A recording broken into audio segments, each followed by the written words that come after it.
5வது 6வது படிச்சுட்டு இருக்கிற வயசில் இருக்கக்கூடிய ஸ்ரீநாத் பாசியோடைய அப்பா ஒரு இரவு காணாமல் போகிறாரு. அவர் சீட்டு கம்பெனி நடத்திட்டு வந்திருக்காரு. மக்கள் ஒரு பக்கம் உன் புருஷன் பணத்தை எல்லாம் எடுத்துகிட்டு போய் ஏமாற்றிட்டான் அப்படின்ட்டு ஸ்ரீநாத் பாசி அவருடைய அம்மா தங்கச்சி எல்லாத்தையும் வீட்டில் சத்தம் போட ஆரம்பிக்கிறாங்க. அதே போல் அந்த ஊருக்குள்ளே இருக்கக்கூடிய பண்ணை, பெரிய பண்ணையோ சின்ன பண்ணையோ, அந்த பண்ணை அந்த அம்மா மேலே ஒரு கண். வீட்டுக்குள்ளார வந்து கையை பிடிச்சி இருக்கிற வேலையை பார்க்க பின்னாடியே ஒருத்தன் வந்து முதுகலை குத்தி அந்த ஆள் சரிஞ்சு கீழே உழுவுறாப்புல. தொருவிட்டு இருக்கிற கத்தியை எடுப்போமே அப்படின்னு ஸ்ரீநாத் பாசி டக்குன்னு எடுக்க, தூரத்தில் இருந்து பார்த்த பண்ணையோட அசிஸ்டண்ட்டு ஐயா கொண்டுட்டாமியா அப்படின்னு சொல்லி தம்பியை ஜெயிலுக்கு அனுப்பிச்சி வைக்கிறாங்க. வளர்ந்து வரக்கூடிய ஸ்ரீநாத் பாசி கிட்டத்தட்ட தாடி தப்பட்ட முடியெல்லாம் நீளமாக வச்சுக்கிட்டு லுங்கியை கட்டிட்டு அழகாக ஒரு சின்ன போட்டில் மீனெல்லாம் அள்ளி போடக்கூடிய வேலையை பார்த்துட்ருக்காப்புல.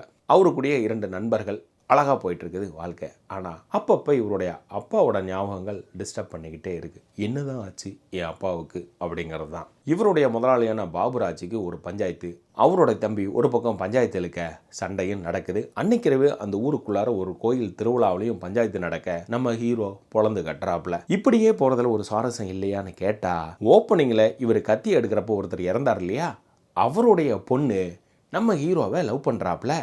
சின்ன வயசில் இருக்கக்கூடிய ஃபோட்டோவை அவங்க வீட்டிலேருந்து எடுத்துகிட்டு போயிட்டு பக்கத்தில் பார்த்துக்கிட்டே பாட்டு பாட, அவங்க அம்மா ஏண்டி உனக்கெல்லாம் அறிவு இருக்கா, உங்கள் ஒப்பனை பொண்ணவனை போய் காதலிக்கிறியா அப்படின்னு கேட்க, நான் அவனைத்தான் கல்யாணம் பண்ணுவேன் அப்படின்னு சத்தியம் பண்ணிக்கிட்டு போகிறாங்க. ஒரு கட்டத்தில் 2 பேரும் காதலிக்கவும் ஆரம்பிச்சிடுறாங்க. வேறு மாதிரி போக போகுது கதை அப்படின்னு பார்த்தா, உள்ளே இறங்குறாப்புல சம்பத்து. யார்? நம்ம தமிழ் ஆர்டிஸ்ட்டு தான். அவர் இந்த படத்தில் டான். ஏன்னா வெளிநாட்டு போதைப் பொருள் எல்லாம் மீனுக்குள்ளார வச்சு கடத்தக்கூடிய வேலைகளில் பார்க்குறாங்க. உள்ளூர் இளைஞர்கிட்டையும் இந்த போதை பழக்கத்தை ஏற்படுத்த கதாநாயகன் அதை கண்டுபிடிச்சி காது மேலே அடிக்க, யாரை? பாபுராஜா. இதெல்லாம் தப்பு முதலாளி அப்படிங்க, நீ எனக்கே அறிவுரை சொல்கிறியா அப்படிங்க சண்டை அங்கே வழுக்க ஆரம்பிக்குது. ஸோ ஃபைனலாக என்ன தான் நடந்தது அப்படின்னு பார்த்தா, படத்தினுடைய ஓப்பனிங் ஷாட்லேயே ஒரு போட்டை எரிக்கிற சீனாக காட்டிடுறாங்க. அப்போ இதுதான் ஃபைனலாக நடக்க போகுது அப்படிங்கிறத நம்ம முடிவு பண்ணிடுவோம். இதை தாண்டி அப்பாவுக்கு என்ன ஆச்சு அப்படிங்கிறதான் பெரிய கேள்வி. அதுக்கான விடையும் ஒரு ஐஸ் ரூமுக்குள்ளார இவர் கனவுல வந்து வெளிச்சம் போட்டு காட்ட, கிளைமேக்ஸில் இவர் எடுக்கக்கூடிய ஆடக்கூடிய ருத்ரதாண்டவன் தான் படத்தினுடைய ரத்தம் சதை கறி இதெல்லாம் தெரிக்கக்கூடிய ஒரு காட்சியாக அமையுது எண்டில். இது இவரோட படத்தில் இதுக்கு முன்னாடி நடந்ததே கிடையாது. ஃபுல்லாக போட்டு கடைஞ்சர்றாப்புல ஒரு முழு பாடியவே. அது ஒவ்வொரு கப்பு கப்பாக வந்து விழுவுது. கிட்டத்தட்ட ஒரு பிரியாணி பார்சல் மாதிரி.